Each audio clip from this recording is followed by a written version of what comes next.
Mr. Chairman, I'd ask unanimous consent that I be added as a co-sponsor both to your bill and to Senator Hawley's amendment. Without objection. This is an incredibly important issue that this committee has addressed many times.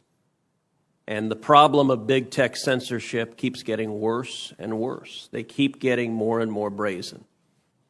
As they accumulate power, Silicon Valley believes there is no power on earth that can constrain them.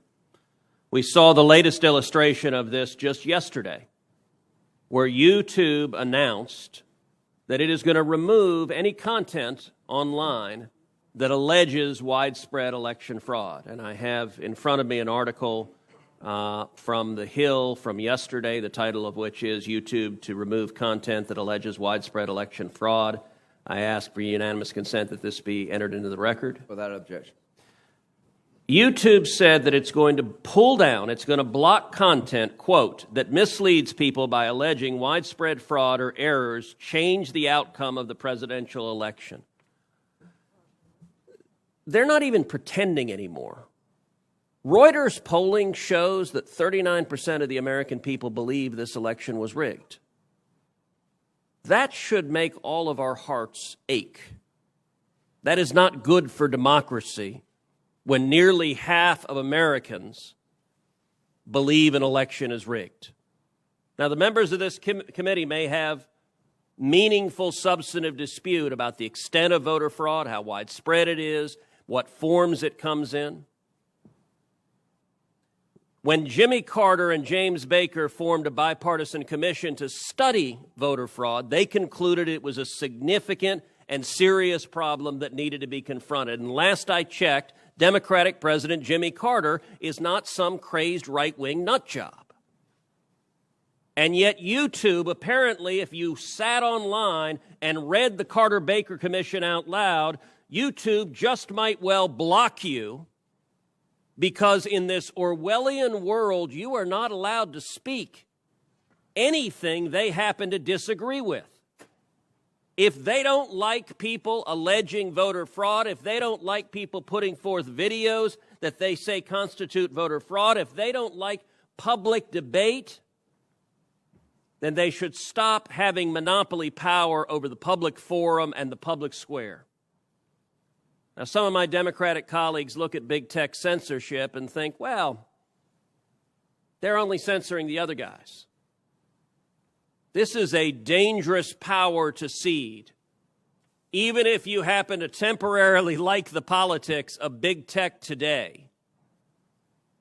I ask my colleagues on the Democratic aisle, do you really want to submit total control of the public debate to a handful of Silicon Valley billionaires, modern-day oligarchs, with money and power and no accountability? They are not elected by your voters. They are not elected by my voters. They're not elected by anyone.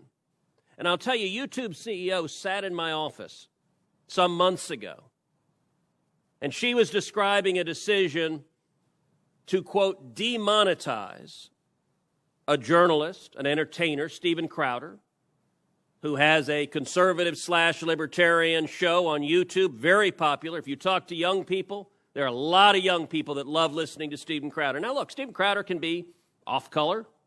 He's a comedian. There are not a whole lot of comedians that are G-rated. Steven Crowder isn't G-rated either. But YouTube made the Orwellian decision to, quote, demonetize him because he had gotten into an insulting fight with another journalist, and they were both insulting each other. And I recount that because the YouTube CEO sat in my office, and she admitted Steven Crowder didn't violate any YouTube policies whatsoever. He was entirely consistent with their terms of service. But they nonetheless demonetized him anyway, simply shut off his ability to earn any revenue. And by the way, this is how the man earns his living. Demonetize. I ask everyone here to think how they would feel if some massive corporation demonetized you, just zeroed out your bank account. That is an incredible power. And, you know, she said, well, gosh, you should be really grateful because we didn't pull him down. She said, some on the left were urging us to block his content altogether just to silence him. We didn't do that. You should be really happy with us. And the point I made to her in my office, I said, let me be clear. Number one, the two sides are not doing the same thing here. I am not asking you to pull down liberal content. I'm not asking you to pull down socialists. I'm not asking you to pull down communists. I disagree with liberal content and socialists and communists, but I believe in free speech. It is only one side that is demanding of big tech that they censor the views they disagree with. This legislation is an important step because 230 has served the purpose it served when these were nascent companies has long since passed. These are the most powerful companies on the face of the earth, and they feel zero accountability to any elected official. For all of us who care about free speech, that should worry us greatly. YouTube's latest policy is ridiculous. And by the way, if they disagree with someone saying there's widespread election fraud, there's a mechanism for that, which is they can share their own views. You can counter it. You can say, I think this is all baloney. That's fine. That's called free speech. But simply exercising monopoly power to say the views that I don't like shall disappear and have never exist, that should scare everyone.